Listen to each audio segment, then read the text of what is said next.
পতিত যে সরকার অর্থাৎ পতিত যে আপনার শাসক গোষ্ঠী তাদের লোকেরা পরিকল্পিতভাবে এখানে আপনার বিভিন্ন ঘটনার নাটক সাজিয়ে তারা এটাকে প্রচার করছে।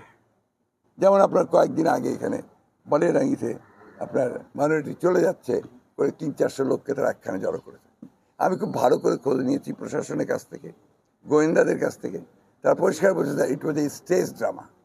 কারণ ওই লোকগুলো সবাই খালি হাতে, তাদের স্ত্রী পুত্র কন্যা কেউ নেই, কোনো ব্যাগটাকের সাথে নেই। তারা গিয়ে বলছে যে আমরা চলে যাচ্ছি। এটা একটা নাটক করা, নাটক করে ওই পারে একটা ধারণা দেওয়া যে আমরা এখানে নির্যাতিত হচ্ছি, তাই আমরা এখন এখানে এই দেশে থাকবো না। এই যে একটা ধোয়া তোলা হচ্ছে, এইটা সম্পূর্ণভাবে সাজানো কথিত একটা নাটক। হ্যাঁ, দু একটা জায়গায় স্প্রে ইনসিডেন্ট হতে পারে, কিন্তু আপনারা দেখেছেন যে আমাদের দল কিভাবে এই ঘটনাগুলোকে প্রতিরোধ করার জন্য তারা সমগ্র জেলাতে ছুটে ছুটে বেরিয়েছে। আমি ধন্যবাদ জানাতে চাই ঠাকুরগাঁয়ের বীর ছাত্র জনতাকে, যারা ঠাকুরগাঁয়ের এই আন্দোলনে তাদের এখানকার একটা সামগ্রিক একটা সবচেয়ে বড় একটা ভূমিকা রেখেছে। ছাত্ররা এবং রাজনৈতিক নেতা এবং জনতা।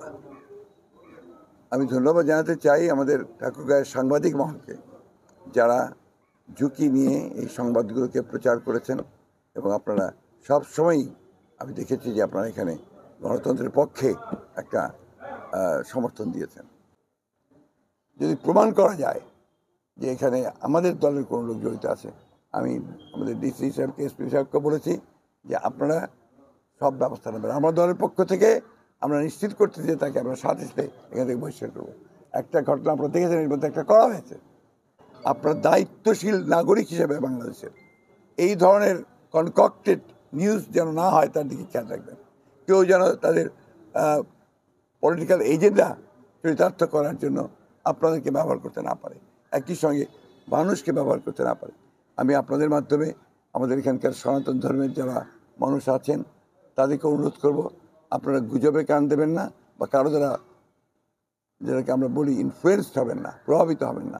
আমি আর বক্তব্য বাড়াবো না, এই কথা বলতে চাই, প্লিজ কোঅপারেট উইথ দ্য, এবং আপনারা বর্তমান সরকারের সঙ্গে সবাই সহযোগিতা করবেন, এটাই আমার অনুরোধ আপনাদের কাছে। ধন্যবাদ।